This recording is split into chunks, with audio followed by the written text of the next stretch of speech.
இன்னைக்கு ரிலீஸ் ஆன வார் 2 படத்தை பத்தி ரிவ்யூ தான் நம்ம பார்க்க போறோம்.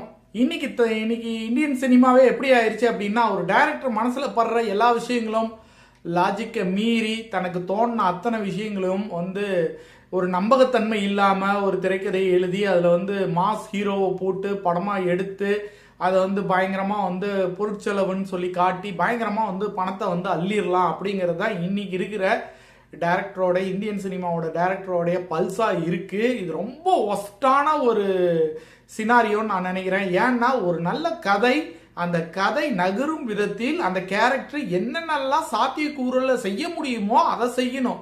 ஏன்னா இந்த படத்தோடைய மெயின் கான்செப்டே பாத்தீங்க அப்படின்னா, அவங்க இந்திய உளவாளிகள், இந்திய உளவாளிகளால என்ன பாசிபிள் அதை மக்கள் பார்ப்பாங்கல்ல. இதெல்லாம் ஒரு மனுஷனால பண்ண முடியுமா, இதெல்லாம் ஒரு பர்சனால செய்ய முடியுமா, அந்த உளவாளியா இருந்தாலுமே ஏகப்பட்ட ட்ரெயினடா இருந்தாலுமே அவனால இதெல்லாம் செய்ய முடியுமா அப்படிங்கிற லாஜிக்கு பயங்கரமா உதைக்குதுங்க. என்னதான் நீங்க கிருத்திக் ரோஷன் ஜூனியர் என்டிஆர் இருந்தாலுமே, அவங்க 2 பேரும் மாஸ் ஹீரோஸ் இருந்தாலுமே, உங்களுடைய லாஜிக் எல்லாத்தையும் ஓரந்தள்ளி வச்சுட்டு, இல்லை நீங்க வாங்க லாஜிக்லாம் பார்க்காதீங்க அப்படின்னு முதல்ல சொல்லிடுங்க.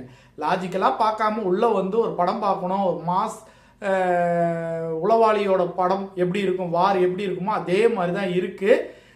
அங்கங்க மசாலாவை தூவி, லவ்வை தூவி, சென்டிமெண்ட்டை தூவி லைட்டாக டிங்கரிங் பண்ணியிருக்காங்க. மற்றபடி இந்த லாஜிக்குங்கிற அந்த ஒரு விஷயம் இந்த படத்தை சாத்தியமா அப்படின்னு கேட்டோம் அப்படின்னா, இப்படிலாம் ஒரு பர்சனால பண்ண முடியுமா, இது சாத்தியமா அப்படின்னா கண்டிப்பா இல்லை. அப்படி பார்க்கும்போது நமக்கு லாஜிக் இடிக்கும் போது அந்த படம் எப்படி நம்ம மனசுக்கு ஒட்டும் தான். ஜூனியர் என்டிஆர் பெருசாவே யூஸ் பண்ணலங்க. என்டிஆர் வேற லெவல்ல ஜூனியர் என்டிஆருக்கு பர்ஃபார்மன்ஸ் கொடுத்துருக்கணும், எதுவுமே இல்லை. படம்